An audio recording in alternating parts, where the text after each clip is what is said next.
ಸ್ನೇಹಿತರೆ ನಮಸ್ಕಾರ. ಚರಿತ್ರೆ ಬಿಗ್ ನ್ಯೂಸ್ಗೆ ನಿಮಗೆಲ್ಲ ಪ್ರೀತಿಯ ಸ್ವಾಗತ. ಅಮೆರಿಕದಲ್ಲಿ ಅಕ್ರಮ ವಲಸಿಗರ ವಿರುದ್ಧ ಕಾರ್ಯಾಚರಣೆ ಶುರುವಾಗಿದೆ.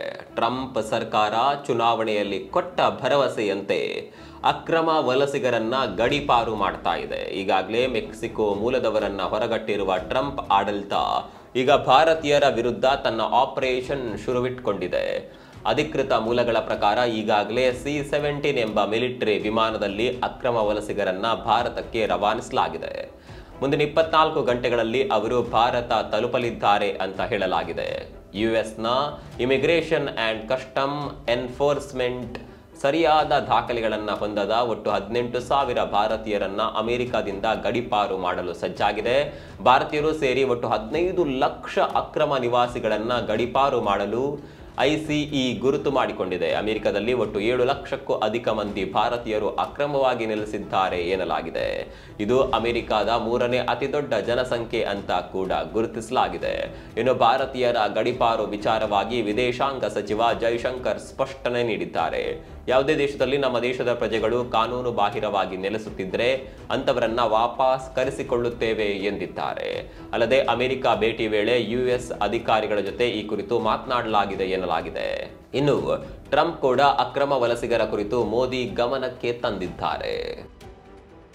ಇನ್ನು ಈ ಗದ್ದಲದ ನಡುವೆಯೇ ಪ್ರಧಾನಿ ನರೇಂದ್ರ ಮೋದಿ ಅವರ ಅಮೆರಿಕ ಭೇಟಿ ನಿಗದಿಯಾಗಿದೆ. ಫೆಬ್ರವರಿ 12ರಿಂದ PM ಮೋದಿ ಅಮೆರಿಕ ಪ್ರವಾಸ ಕೈಗೊಳ್ಳಲಿದ್ದಾರೆ. ಪ್ಯಾರಿಸ್ ಭೇಟಿಯ ಬಳಿಕ ಮೋದಿ ಅಮೆರಿಕಾಗೆ ಭೇಟಿ ನೀಡಲಿದ್ದಾರೆ. ಈಗಿರುವ ಮಾಹಿತಿಯಂತೆ ಫೆಬ್ರವರಿ 12ರ ಸಂಜೆ ಪ್ರಧಾನಿ ವಾಷಿಂಗ್ಟನ್ DCಗೆ ಬಂದಿಳಿಯಲಿದ್ದು ಮರುದಿನ ಅಂದರೆ ಫೆಬ್ರವರಿ 13ರಂದು ಅಧ್ಯಕ್ಷ ಟ್ರಂಪ್ ಜೊತೆ ಮಾತುಕತೆ ನಡೆಸುವ ಸಾಧ್ಯತೆ ಇದೆ.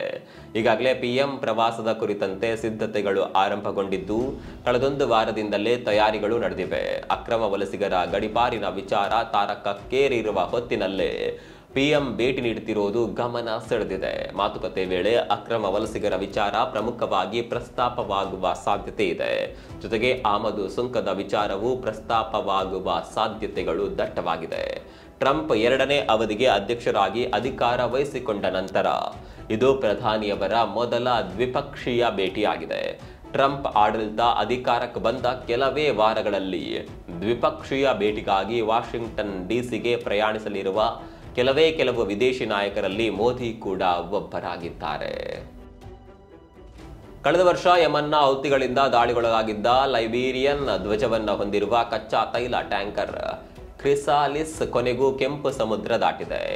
ಬಾಬ್ ಎಲ್ ಮನಾದೇವ್ ಜಲಸಂಧಿ ಮೂಲಕ ಕೆಂಪು ಸಮುದ್ರದ ಸುಯೇಜ್ ಕಾಲುವೆಯನ್ನ ಸರಾಗವಾಗಿ ದಾಟಿದೆ ಅಂತ ಮೂಲಗಳು ತಿಳಿಸಿವೆ. ಇಸ್ರೇಲ್ಗೆ ಸಂಬಂಧವಿಲ್ಲದ ಹಡಗುಗಳ ಮೇಲಿನ ದಾಳಿಯನ್ನ ನಿಲ್ಲಿಸೋದಾಗಿ ಯಮನ್ ಬಂಡುಕೋರರ ಗುಂಪುಗಳು ಇತ್ತೀಚೆಗೆ ಘೋಷಣೆ ಮಾಡಿದ್ದವು. ಅದರಂತೆ ಆ ಘೋಷಣೆ ಬಳಿಕ ಸಮುದ್ರವನ್ನ ದಾಟಿದ ಮೊದಲ ದೈತ್ಯ ಟ್ಯಾಂಕರ್ ನೌಕೆ ಇದಾಗಿದೆ. ಅಂದಹಾಗೆ ಕಳೆದ ಹಲವು ತಿಂಗಳುಗಳಿಂದ ಸಂಭಾವ್ಯ ಹೌತಿ ದಾಳಿಗಳನ್ನು ತಪ್ಪಿಸಲು ದಕ್ಷಿಣ ಆಫ್ರಿಕಾದಾದ್ಯಂತ ಕೆಂಪು ಸಮುದ್ರದ ಪ್ರಯಾಣವನ್ನ ಸ್ಥಗಿತಗೊಳಿಸಲಾಗಿತ್ತು. ಅಲ್ಲದೆ ಹಲವು ಹಡಗು ಕಂಪನಿಗಳು ಸುರಕ್ಷತಾ ದೃಷ್ಟಿಯಿಂದ ತಮ್ಮ ನೌಕೆಗಳನ್ನ ಪರ್ಯಾಯ ಮಾರ್ಗದತ್ತ ಬದಲಾಯಿಸಿದ್ದವು. ಸದ್ಯ ಇಸ್ರೇಲ್ ಹಮಾಸ್ ನಡುವೆ ಕದನ ವಿರಾಮ ಘೋಷಣೆಯಾಗಿರೋದ್ರಿಂದ ಪರಿಸ್ಥಿತಿ ಬದಲಾಯಿಸಿದೆ. ಹೀಗಾಗಿ ಹಲವು ದೈತ್ಯ ಹಡಗುಗಳು ಕೆಂಪು ಸಮುದ್ರದ ಮೂಲಕ ಸುರಕ್ಷಿತ ಪ್ರಯಾಣದ ದೃಢೀಕರಣಕ್ಕಾಗಿ ಕಾತರದಿಂದ ಕಾಯುತ್ತಿವೆ. ಅಂದಹಾಗೆ ಹೌತಿಗಳ ಗುಂಪು ನವೆಂಬರ್ 2023ರಿಂದ ಹಡಗುಗಳ ಮೇಲೆ 100ಕ್ಕೂ ಅಧಿಕ ದಾಳಿಗಳನ್ನು ನಡೆಸಿವೆ. ಇದರಲ್ಲಿ 2 ಸರಕು ಹಡಗುಗಳು ಸಂಪೂರ್ಣವಾಗಿ ಬಾಬ್ ಎಲ್ ಮನಾದೇವ್ ಸಂಧಿಯ ಬಳಿ ಸಮುದ್ರದಲ್ಲಿ ಪತನ ಕಂಡಿವೆ. ಉಗಾಂಡದಲ್ಲಿ ಮತ್ತೆ ಎಬೋಲಾ ಸೋಂಕಿನ ಆರ್ಭಟ ಶುರುವಾಗಿದೆ. ಕಳೆದ ವಾರ 32 ವರ್ಷದ ನರ್ಸ್ ಒಬ್ಬರು ಸೋಂಕಿನಿಂದಾಗಿ ಮೃತಪಟ್ಟ ಬಳಿಕ ಪ್ರಕರಣಗಳು ಜಾಸ್ತಿಯಾಗಿವೆ. ಸದ್ಯ ಮೃತರ ಸಂಪರ್ಕಕ್ಕೆ ಬಂದ 45 ಜನರನ್ನ ಗುರುತಿಸಲಾಗಿದೆ. ಸೋಂಕಿತರ ಮೇಲೆ ತೀವ್ರ ನಿಗಾ ಇಡಲಾಗಿದೆ ಎಂದು ಉಗಾಂಡ ಆರೋಗ್ಯ ಸಚಿವಾಲಯ ತಿಳಿಸಿದೆ. ಪ್ರಸ್ತುತ ಪರಿಸ್ಥಿತಿ ನಿಯಂತ್ರಣದಲ್ಲಿದ್ದು ರಾಜಧಾನಿ ಕಂಪಾಲದಲ್ಲಿ ಎಬೋಲಾ ವೈರಸ್ ಸೋಂಕಿತರಿಗಾಗಿ ಪ್ರತ್ಯೇಕತೆಯ ಚಿಕಿತ್ಸೆ ಕೇಂದ್ರವನ್ನ ಸ್ಥಾಪಿಸಲಾಗಿದೆ. ವಿಶ್ವ ಆರೋಗ್ಯ ಸಂಸ್ಥೆ ಮತ್ತು ವಿಶ್ವ ಬ್ಯಾಂಕ್ ಸಹಯೋಗದೊಂದಿಗೆ 84 ಹಾಸಿಗೆಗಳ ಆಸ್ಪತ್ರೆ ತೆರೆಯಲಾಗಿದೆ. WHO ದತ್ತಾಂಶದ ಪ್ರಕಾರ ಉಗಾಂಡದಲ್ಲಿ ಮೊದಲ ಎಬೋಲಾ ಪ್ರಕರಣ 2022ರಲ್ಲಿ ಕಾಣಿಸಿಕೊಂಡಿತ್ತು. 164 ಜನರಿಗೆ ಸೋಂಕು ತಗುಲಿ 77 ಜನರು ಸಾವನ್ನಪ್ಪಿದ್ರು. ಅಂದಹಾಗೆ ಎಬೋಲಾ ಅಪರೂಪದ ಅಪಾಯಕಾರಿ ಕಾಯಿಲೆ ಆಗಿದೆ.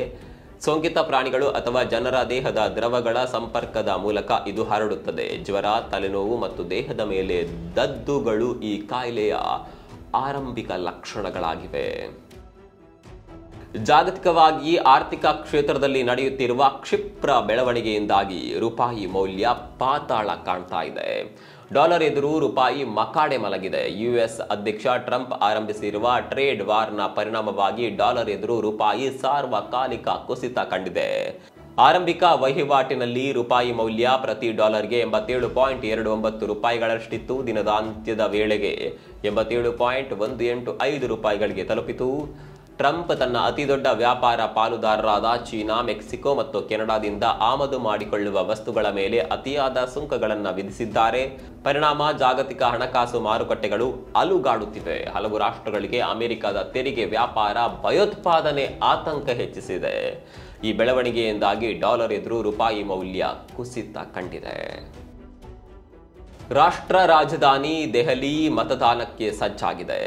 ಬೆಳಗ್ಗೆಯಿಂದಲೇ ಜನತೆ ವೋಟಿಂಗ್ ಮಾಡುವಲ್ಲಿ ನಿರತರಾಗಿದ್ದಾರೆ. ಒಟ್ಟು 70 ಸ್ಥಾನಗಳಿಗೆ ಏಕಕಾಲದಲ್ಲಿ ಮತದಾನ ನಡೆಯುತ್ತಿದೆ. ಎಪಿ, ಬಿಜೆಪಿ, ಕಾಂಗ್ರೆಸ್ ನಡುವೆ ತ್ರಿಕೋನ ಸ್ಪರ್ಧೆ ಏರ್ಪಟ್ಟಿದೆ. ಮತದಾನಕ್ಕೆ ಅನುವಾಗುವಂತೆ ಈಗಾಗಲೇ ದೆಹಲಿ ವ್ಯಾಪ್ತಿಯಲ್ಲಿ ಸಾರ್ವತ್ರಿಕ ರಜೆ ಘೋಷಣೆ ಮಾಡಲಾಗಿದೆ. 6525 ತರಬೇತಿ ಪೊಲೀಸರು ಸೇರಿದಂತೆ ಒಟ್ಟು 35,626 ಜನ ಪೊಲೀಸರನ್ನ ಭದ್ರತೆಗೆ ನಿಯೋಜಿಸಲಾಗಿದೆ.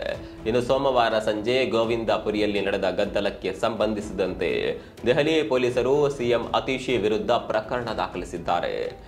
ಬಿಎನ್ಎಸ್ ಸೆಕ್ಷನ್ 188 ಪ್ರಕರಣ ದಾಖಲಾಗಿದೆ. ಸಿಎಂ ಅತೀಶಿ ಚುನಾವಣಾ ನೀತಿ ಸಂಹಿತೆಯನ್ನು ಉಲ್ಲಂಘಿಸಿದ್ದಾರೆ ಅಂತ ಪೊಲೀಸರು ಆರೋಪಿಸಿದ್ದಾರೆ. ಇತ್ತ ಅತೀಶಿ ಬೆಂಬಲಿಗರ ವಿರುದ್ಧವೂ 2ನೇ ಪ್ರಕರಣದಲ್ಲಿ ದಾಖಲಿಸಿಕೊಳ್ಳಲಾಗಿದೆ. ಕರ್ತವ್ಯದಲ್ಲಿದ್ದ ಪೊಲೀಸರೊಂದಿಗೆ ಅವರು ಅನುಚಿತವಾಗಿ ವರ್ತಿಸಿದ್ದಾರೆ ಅಂತ ಪೊಲೀಸರು ಆರೋಪಿಸಿದ್ದಾರೆ. ಮಹಾಕುಂಭದಲ್ಲಿ ಮತ್ತೊಂದು ಅವಘಡ ಸಂಭವಿಸಿದೆ. ಹೀಲಿಯಂ ಅನಿಲ ತುಂಬಿದ ಬಿಸಿಗಾಳಿಯ ಬಲೂನ್ ಸ್ಫೋಟಗೊಂಡು ಅದರಲ್ಲಿ ಸವಾರಿ ಮಾಡುತ್ತಿದ್ದ 6 ಜನರು ಗಂಭೀರವಾಗಿ ಗಾಯಗೊಂಡಿದ್ದಾರೆ. ಸೋಮವಾರ ಸಂಜೆ ಈ ಘಟನೆ ನಡೆದಿದೆ. ಗಾಯಗೊಂಡ ಓರ್ವ ಭಕ್ತರ ಸ್ಥಿತಿ ಗಂಭೀರವಾಗಿದೆ ಅಂತ ಹೇಳಲಾಗುತ್ತಿದೆ. ಗಾಯಾಳುಗಳನ್ನ ತಕ್ಷಣವೇ ಸ್ವರೂಪ್ ರಾಣಿ ನೆಹರು ಆಸ್ಪತ್ರೆಗೆ ದಾಖಲಿಸಲಾಗಿದೆ. ಮಹಾಕುಂಭಮೇಳದ ಸೆಕ್ಟರ್ 20ರಲ್ಲಿರುವ ಅಖಾಡ ಮಾರ್ಗದ ಬಳಿ ಈ ಅಪಘಾತ ಸಂಭವಿಸಿದೆ. ಹೀಲಿಯಂ ಅನಿಲ ತುಂಬಿದ ನಂತರ ಬಲೂನ್ ನೆಲದಿಂದ ಹಾರುತ್ತಿದ್ದಾಗ ಈ ಅಪಘಾತ ಸಂಭವಿಸಿದೆ. ನಂತರ ಬಲೂನ್ ದೊಡ್ಡ ಶಬ್ದದೊಂದಿಗೆ ಸಿಡಿಯಿತು. ಇದರಿಂದಾಗಿ ಬುಟ್ಟಿಯಲ್ಲಿ ಸವಾರಿ ಮಾಡುತ್ತಿದ್ದ ಎಲ್ಲಾ ಭಕ್ತರು ಗಂಭೀರವಾಗಿ ಗಾಯಗೊಂಡಿದ್ದಾರೆ. ಇನ್ನು ಶಂಕರಾಚಾರ್ಯ ಪೀಠದ ಜಗದ್ಗುರು ಯೋಗಿ ಸರ್ಕಾರದ ವಿರುದ್ಧ ಹರಿಹಾಯ್ದಿದ್ದಾರೆ. ಮೌನಿ ಅಮಾವಾಸ್ಯೆ ಎಂದು ನಡೆದ ಕಾಲ್ತುಳಿತದ ಕುರಿತು ಸರ್ಕಾರವನ್ನ ಪ್ರಶ್ನಿಸಿದ್ದಕ್ಕಾಗಿ ತಮಗೆ ಜೀವ ಬೆದರಿಕೆ ಹಾಕಲಾಗಿದೆ ಅಂತ ಶಂಕರಾಚಾರ್ಯ ಅವಿಮುಕ್ತೇಶ್ವರಾನಂದ ಸ್ವಾಮೀಜಿ ಹೇಳಿದ್ದಾರೆ. ಈ ಕುರಿತು ಆಡಳಿತಾರೂಢ ಸರ್ಕಾರಕ್ಕೆ ತಿಳಿದಿರುವ ಅವರು ಯೋಗಿ ಆಡಳಿತವು ಸತ್ಯವನ್ನ ಮರೆಮಾಚುತ್ತಿದೆ ಅಂತ ಕಿಡಿಕಾರಿದ್ದಾರೆ. ಕಾಲ್ತುಳಿತದಲ್ಲಿ ಅಸಲಿಗೆ ಎಷ್ಟು ಜನ ಸಾವನ್ನಪ್ಪಿದ್ರು ಎಂಬುದನ್ನು ಇಲ್ಲಿವರೆಗೆ ಹೇಳಲಾಗಿಲ್ಲ. ಇದರ ಬದಲಾಗಿ ವ್ಯವಸ್ಥೆಗಳ ಬಗ್ಗೆ ನಿರಂತರವಾಗಿ ಪ್ರಶ್ನೆಗಳನ್ನ ಎತ್ತಿದ್ದಕ್ಕಾಗಿ ತಮಗೆ ಜೀವ ಬೆದರಿಕೆ ಕರೆಗಳು ಬಂದಿವೆ ಅಂತ ಸ್ವಾಮೀಜಿ ಆರೋಪಿಸಿದ್ದಾರೆ. ಇದರ ನಡುವೆ ಇತ್ತ ಪ್ರಧಾನಿ ನರೇಂದ್ರ ಮೋದಿ ಇಂದು ಪ್ರಯಾಗ್ರಾಜ್ಗೆ ಭೇಟಿ ನೀಡಲಿದ್ದಾರೆ. ತ್ರಿವೇಣಿ ಸಂಗಮದಲ್ಲಿ ಪುಣ್ಯ ಸ್ನಾನ ಮಾಡಲಿರುವ ಮೋದಿ ಸಾಧು ಸಂತರ ಆಶೀರ್ವಾದ ಪಡೆದಿದ್ದಾರೆ. ಇತ್ತೀಚಿನ ದಿನಗಳಲ್ಲಿ ಹುಸಿ ಬಾಂಬ್ ಕರೆಗಳು ಮಾಮೂಲಿ ಎನ್ನುವಂತಾಗಿದೆ. ಶಾಲಾ, ಕಾಲೇಜು, ಸರ್ಕಾರಿ ಕಟ್ಟಡಗಳು, ವಿಮಾನಗಳಿಗೆ ಹುಸಿ ಬೆದರಿಕೆ ಕರೆಗಳು ಆತಂಕ ತರುತ್ತಿವೆ. ಕಳೆದ ವರ್ಷ ಅಂದ್ರೆ 2024ರಲ್ಲಿ ಬರೋಬ್ಬರಿ 728 ಹುಸಿ ಬಾಂಬ್ ಬೆದರಿಕೆ ಕರೆಗಳು ವಿಮಾನ ಸಂಸ್ಥೆಗಳಿಗೆ ಬಂದಿದ್ದವು ಅನ್ನುವ ಮಾಹಿತಿ ಹೊರಬಿದ್ದಿದೆ. ಒಟ್ಟು 728 ಹುಸಿ ಬಾಂಬ್ ಬೆದರಿಕೆ ಕರೆಗಳ ಪೈಕಿ ಇಂಡಿಗೋ ಏರ್ಲೈನ್ಸ್ ಅತಿ ಹೆಚ್ಚು ಬಾಂಬ್ ಬೆದರಿಕೆಗಳನ್ನು ಸ್ವೀಕರಿಸಿದೆ. ಏರ್ ಇಂಡಿಯಾ ಮತ್ತು ವಿಸ್ತಾರ ಏರ್ಲೈನ್ಸ್ ನಂತರದ ಸ್ಥಾನದಲ್ಲಿದೆ. ವಿಚಿತ್ರ ಅಂದ್ರೆ ಅಷ್ಟೊಂದು ದಾಖಲೆ ಸಂಖ್ಯೆಯಲ್ಲಿ ಬೆದರಿಕೆ ಕರೆಗಳು ಬಂದರೂ ಈ ಪ್ರಕರಣಗಳಿಗೆ ಸಂಬಂಧಿಸಿದಂತೆ ಕೇವಲ 13 ಜನರನ್ನ ಮಾತ್ರ ಬಂಧಿಸಲಾಗಿದೆ. ಕೇಂದ್ರ ನಾಗರಿಕ ವಿಮಾನಯಾನ ಸಚಿವಾಲಯ ಬಿಡುಗಡೆ ಮಾಡಿರುವ ಮಾಹಿತಿ ಪ್ರಕಾರ 2024ರಲ್ಲಿ ಒಟ್ಟು 728 ಬಾಂಬ್ ಬೆದರಿಕೆಗಳು ಬಂದಿವೆ. ಅದರಲ್ಲಿ 714 ದೇಶೀಯ ವಿಮಾನಯಾನ ಸಂಸ್ಥೆಗಳಿಗೆ ಬಂದಿದ್ದರೆ ಬಾಕಿ ಬೆದರಿಕೆ ಕರೆಗಳು ಅಂತಾರಾಷ್ಟ್ರೀಯ ವಿಮಾನಯಾನ ಸಂಸ್ಥೆಗಳಿಗೆ ಬಂದಿವೆ. ಕೆಲವೊಮ್ಮೆ ಪೊಲೀಸ್ ತನಿಖೆ ವೇಳೆ ಎಡವಟ್ಟುಗಳು ನಡೆಯುತ್ತವೆ. ಅಂತೆಯೇ ರಾಜಸ್ಥಾನದಲ್ಲೂ ಅಂಥದ್ದೇ ಒಂದು ಘಟನೆ ಬಯಲಿಗೆ ಬಂದಿದೆ. ಮೃತಪಟ್ಟಿದ್ದಾನೆಂದು ತಿಳಿದಿದ್ದ ಕ್ರಿಮಿನಲ್ ಆರೋಪಿ ಸ್ಥಳದಿಂದ ಪರಾರಿಯಾಗಿದ್ದಾನೆ. ರಾಜಸ್ಥಾನದ ಕೋಟಾದಲ್ಲಿ ಈ ಘಟನೆ ನಡೆದಿದೆ. ಶವಾಗಾರದಲ್ಲಿ ಮೃತದೇಹವನ್ನ ನೋಡಿದ ಆರೋಪಿ ಕುಟುಂಬ ಸದಸ್ಯರು ಈ ದೇಹವು ಆತನದ್ದಲ್ಲ ಅಂತ ಹೇಳಿದಾಗ ವಿಷಯ ಬಹಿರಂಗವಾಗಿದೆ. ಅಂದಹಾಗೆ ಫೆಬ್ರವರಿ 2ರಂದು ಕ್ರಿಮಿನಲ್ ಆರೋಪಿ 24 ವರ್ಷದ ರುದ್ರೇಶ್ ಮೀನಾ ಅಲಿಯಾಸ್ RDX ನನ್ನ ಹಿಡಿಯಲು ಹೋದಾಗ ಆತ ಮನೆಯಲ್ಲಿ ತಾನೇ ಗುಂಡು ಹಾರಿಸಿಕೊಂಡು ಆತ್ಮಹತ್ಯೆ ಮಾಡಿಕೊಂಡಿದ್ದಾನೆ ಅಂತ ಕೋಟಾ ಪೊಲೀಸರು ಭಾವಿಸಿದ್ದರು. ಆದರೆ ಅಸಲಿಗೆ ಸತ್ತಿದ್ದು ಮತ್ತೊಬ್ಬ ರೌಡಿ ಪ್ರೀತಮ್ ಗೋಸ್ವಾಮಿ ಅಂತ. ಆದರೆ ಪೊಲೀಸರು ಆತನೇ ರುದ್ರೇಶ್ ಅಂತ ಮೃತದೇಹವನ್ನ ಶವಾಗಾರದಲ್ಲಿ ಇರಿಸಿದ್ದರು. ಆದರೆ ರುದ್ರೇಶ್ ಕುಟುಂಬಸ್ಥರು ಮೃತದೇಹ ನೋಡಿದಾಗ ವಿಷಯ ಬಹಿರಂಗವಾಗಿದೆ. ಸದ್ಯ ರುದ್ರೇಶ್ಗಾಗಿ ಪೊಲೀಸರು ಹುಡುಕಾಟ ನಡೆಸಿದ್ದಾರೆ. ಪುಷ್ಪಾ 2 ಸಿನಿಮಾ ಬಳಿಕ ಆದ ಘಟನೆಗಳಿಂದ ಎಚ್ಚೆತ್ತುಕೊಂಡಿರುವ ಟಾಲಿವುಡ್ ಸ್ಟಾರ್ ಅಲ್ಲು ಅರ್ಜುನ್ ಹೊಸ ವ್ಯವಸ್ಥೆ ಅಳವಡಿಸಿಕೊಳ್ಳಲು ಮುಂದಾಗಿದ್ದಾರೆ. ತಮ್ಮ ಬಗ್ಗೆ ಅನಗತ್ಯವಾಗಿ ಹಬ್ಬುತ್ತಿರುವ ಸುದ್ದಿಗಳಿಗೆ ಬ್ರೇಕ್ ಹಾಕಲು ಮುಂದಾಗಿದ್ದಾರೆ. ಅಂದಹಾಗೆ ಅಲ್ಲು ಅರ್ಜುನ್ ವಕ್ತಾರರನ್ನ ನೇಮಿಸಿಕೊಳ್ಳಲು ನಿರ್ಧರಿಸಿದ್ದಾರೆ. ಸಾಮಾನ್ಯವಾಗಿ ಸೆಲೆಬ್ರಿಟಿಗಳು ಪರ್ಸನಲ್ ಮ್ಯಾನೇಜರ್ಸ್ಗಳನ್ನು ಹೊಂದಿರುತ್ತಾರೆ. ಆದರೆ ಅಲ್ಲು ಅರ್ಜುನ್ ತಮ್ಮ ಮೀಡಿಯಾ ಮ್ಯಾನೇಜ್ಮೆಂಟ್ಗಾಗಿ ಅಧಿಕೃತ ವಕ್ತಾರರನ್ನ ನೇಮಿಸಿಕೊಳ್ಳಲು ರೆಡಿಯಾಗಿದ್ದಾರೆ.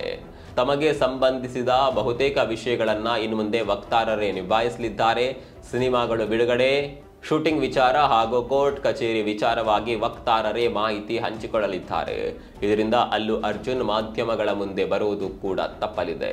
ಪುಷ್ಪಾ 2 ಚಿತ್ರ ಗಲ್ಲಾಪೆಟ್ಟಿಗೆ ದೋಚಿದ್ದರೂ ಕಾಲ್ತುಳಿತ ಪ್ರಕರಣದಿಂದಾಗಿ ಅಲ್ಲು ಅರ್ಜುನ್ಗೆ ವೈಯಕ್ತಿಕವಾಗಿ ಸಾಕಷ್ಟು ಸಮಸ್ಯೆ ತಂದೊಡ್ಡಿತ್ತು.